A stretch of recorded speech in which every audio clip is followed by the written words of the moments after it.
안녕하세요. 틈틈이와 알아보는 미국 주식 틈팁입니다. 이뮤니티 바이오, 티커 IBRX에 대해 궁금해하셨죠? 오늘 여러분이 보내주신 자료들 싹 다 모아서 이 기업 하나만 제대로 파헤쳐 보겠습니다. 네, 안녕하세요. SEC 공시 자료부터 월스트리트 리포트, 심지어 레딧 토론까지 전부 다요. 이 기업 정말 파고들수록 흥미롭더라고요. 겉으로 보이는 숫자는 매출 700% 성장이라는 뭐랄까 엄청난 헤드라인인데 그 속을 이렇게 들여다보면 현금은 거의 바닥을 보고 있어요. 맞아요. 오늘 저희의 목표는 이 폭발적인 성장이 진짜 혁신에서 나오는 건지 아니면 그냥 위태로운 줄타기인지 그 본질을 알아보는 겁니다. 네, 정말 희망과 리스크가 너무 극명하게 갈리는 회사라 더 재밌는 것 같아요. 그럼 바로 본론으로 들어가서 이 700% 성장의 심장이라고 불리는 약 안키바 이야기부터 시작해 볼까요? 숫자를 보면 정말 입이 떡 벌어지죠. 2025년 잠정 순제품 매출이 약 1억 1,300만 달러. 이게 전년 대비 700%가 늘어난 수치예요. 저도 그 분기별 매출 자료를 보면서 정말 놀랐어요. 이게 그냥 꾸준히 오르는 게 아니라 성장 속도 자체가 막 빨라지는 느낌이더라고요. 네네, 가속도가 붙는 거죠. 1분기에 1,650만 달러였는데 2분기엔 2,640만 달러, 3분기엔 3,180만 달러, 4분기엔 잠정 3,830만 달러까지. 와, 매분기마다 앞자리가 바뀔 기세로 뛰고 있잖아요. 바로 그게 이 이야기의 핵심이죠. 그 성장을 이끄는 게 결국 주력 항암 면역 치료제 안키바고요. 특히 그 비근육 침습성 방광암 NMIBC 시장에서 제대로 자리를 잡았습니다. CEO인 리처드 에드콕의 발언을 보면 자신감이 아주 넘치던데요. 연간 누적 판매량이 2024년 대비 거의 6배, 그러니까 467% 증가했다고 했죠. 매출액이 아니라 판매량 기준으로요. 아, 그게 중요한 포인트죠. 네. 실제 현장에서 의사들이 얼마나 이 약을 처방하고 있는지 보여주는 거잖아요. 그럼 여기서 질문이 생기죠. 아니, 도대체 왜 이렇게까지 잘 팔리는 걸까? 결국 그 이유를 알아야 이 성장이 계속될지 알 수 있으니까요. 맞아요. 가장 큰 이유는 안키바가 가진 시장 내 독점적인 위치 때문이에요. BCG라는 표전 치료에 실패한 NMIBC 환자들을 위한 FDA 승인을 받은 최초의 면역 치료 옵션이라는 점. 아, 최초라는 게 정말 중요하군요. 제 기억으로는 이 환자들에게 남은 선택지가 거의 없었다고 하던데요. 뭐랄까, 정말 삶의 질을 엄청나게 떨어뜨리는 그런 수술 같은 거 말고요. 정확해요. 유일한 대안이 방광 전체를 드러내는 방광 적출술이었으니까요. 환자 입장에서는 정말 마지막에나 고려할 법한 선택지였죠. 와, 안키바는 바로 그 의료적 미충족 수요라는 빈 공간을 정확히 파고든 거예요. 더 나은 낙이 아니라 아예 없던 길을 만들어준 셈이죠. 이건 정말 게임 체인저네요. 단순히 시장 점유율을 뺏어오는 게 아니라 새로운 시장을 그냥 창출한 거니까요. 그렇죠. 그리고 아무리 약이 좋아도 보험 적용이 안 되면 사실 그림의 떡이잖아요. 맞아요. 이 부분에서도 되게 영리하게 움직였어요. 약 8천만 명을 커버하는 대형 의료보험사 목록에 선호 의약품으로 등재되는 데 성공했거든요. 와, 그게 진짜 크겠는데요? 네, 의사들이 처방할 때 심리적, 제도적 장벽을 확 낮춰버린 거죠. 이게 실제 판매 가속화에 결정적인 역할을 했고요. 게다가 이게 미국 안에서만 잘 나가는 게 아니라는 점도 인상 깊었어요. 자료를 보니까 영국, 유럽, 사우디아라비아까지 승인 절차를 밟고 있더라고요. 나 맞습니다. 이건 안키바의 장제력이 미국에만 갇혀있지 않다는 걸 보여주는 거잖아요. 맞아요.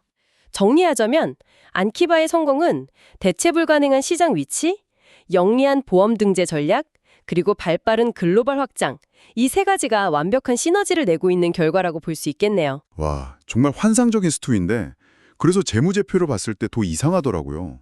이렇게 엄청난 매출 성장을 하고 있는데 손익계산서를 보면 요정이 막대한 적자를 기록하고 있잖아요. 이 간극을 어떻게 이해해야 할까요? 바로 그 지점이 이 기업의 양면성을 가장 잘 보여주는 부분입니다. 2025년 3분기 순손실만 6,725만 달러? 누적 결손금은 8억 7천만 달러가 넘어요. 와, 한마디로 버는 속도보다 돈 쓰는 속도가 훨씬 빠른 거죠. 돈 쓰는 속도라 구체적으로 어느 정도인가요? 저희가 흔히 말하는 카시버언이 좀 심각한 수준인 건가요? 네, 저희가 9개월치 데이터를 분석해보니 분기당 약 7,800만 달러의 현금을 태우고 있더라고요. 네, 분기당이요. 네.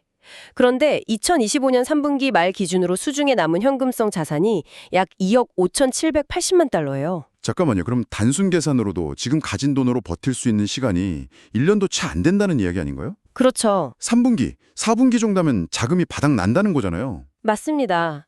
그래서 저희는 이걸 자금 조달 절벽 리스크라고 불러요.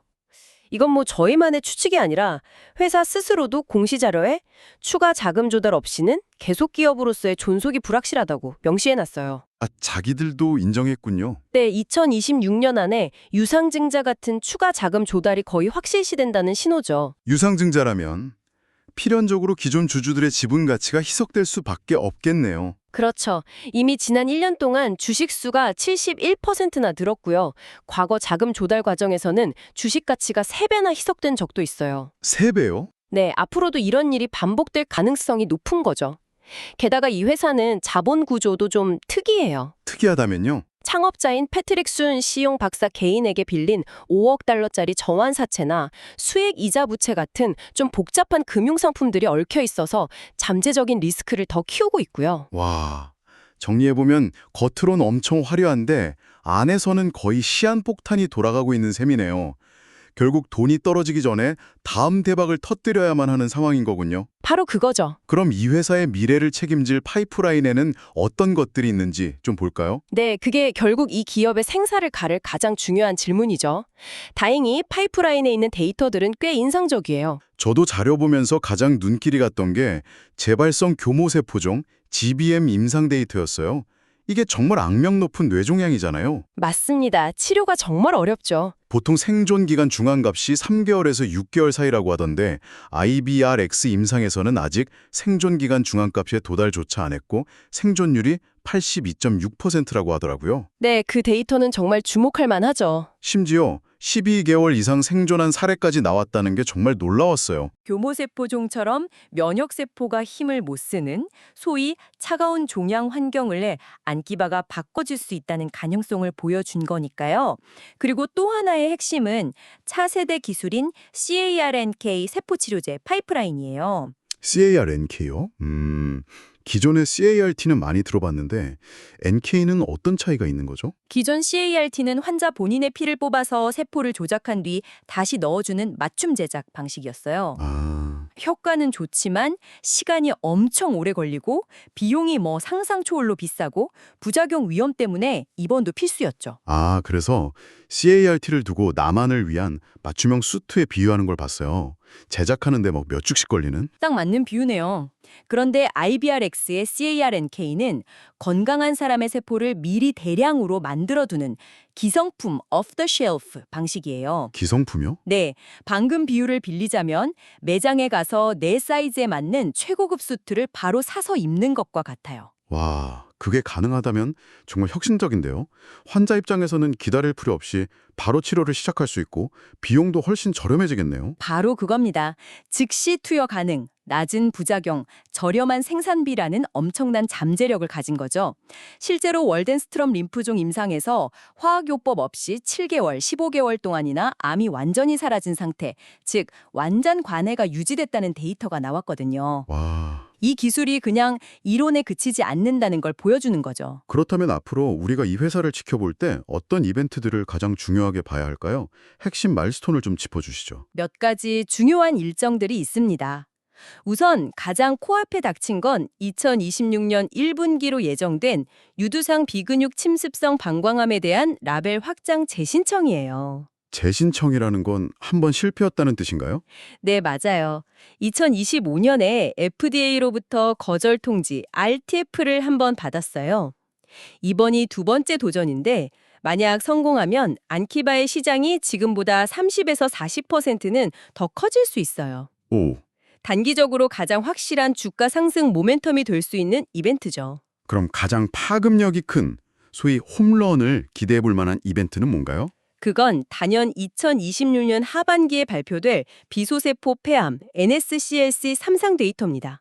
폐암. 네, 이건 시장 규모 자체가 달라요. 성공하면 5억 달러 이상의 거대 시장이 열리는 거라 회사의 체급을 아예 바꿔놓을 수 있는 메가톤급 이벤트라고 봐야죠. 그 외에 2026년 중반으로 예상되는 유럽 판매 허가 여부도 꾸준히 지켜봐야 하고요. 와, 정말 놀라운 성장 스토리와 엄청난 재무 리스크, 그리고 미래에 대한 희망까지 이렇게 극단적인 요소들이 한 회사 안에 다 들어있네요. 시장 참여자들은 이걸 대체 어떻게 보고 있을지 궁금한데요. 월스트리트와 레딧 개인 투자자들 시각이 좀 다르겠죠. 우선 월스트리트 애널리스트들의 컨센서스만 보면 강력 매수예요. 스트롱 다이. 평균 목표 주가도 현재 주가보다 훨씬 높게 잡아놨고요. 근데 제가 자료에서 진짜 재밌게 본 건 그 목표 주가의 범위였어요. 최저 7달러를 부른 곳도 있는데 최고는 31.50달러까지 있더라고요. 4배가 넘게 차이 나잖아요. 그렇죠. 이건 사실상 애널리스트들도 이 회사의 미래를 예측하기가 얼마나 어려운지 스스로 인정하는 셈 아닌가요? 정확한 지적이에요. 기관들의 그 낙관론 뒤에는 그런 극심한 의견 차이가 숨어 있는 거죠. 그럼 이번엔 개인 투자자들의 목소리를 직접 들어보기 위해 레딧으로 한번 가보죠. IBRX 전용 게시판인 RIBRX를 분석해 봤는데요. 개인 투자자들은 뭘 가장 중요하게 보고 있나요? 전문가들 분석과 비슷한가요? 놀라울 정도로 비슷해요. 진짜요? 네, 그들도 자체적으로 분석해서 2026년 1월이면 흑자 전환이 가능할 것이라고 예측하면서도 2억 달러 규모의 유상증자는 피할 수 없을 것이라고 보고 있더라고요. 와... 저희가 앞에서 이야기했던 자금 조달 절벽 리스크를 정확히 인지하고 있는 거죠. 와, 요즘 개인 투자자들 분석 수준이 정말 높네요. 그렇죠. 그런데 페니스탁 게시판 페니스탁스로 가보면 훨씬 더 날 것의 감정이 드러나요.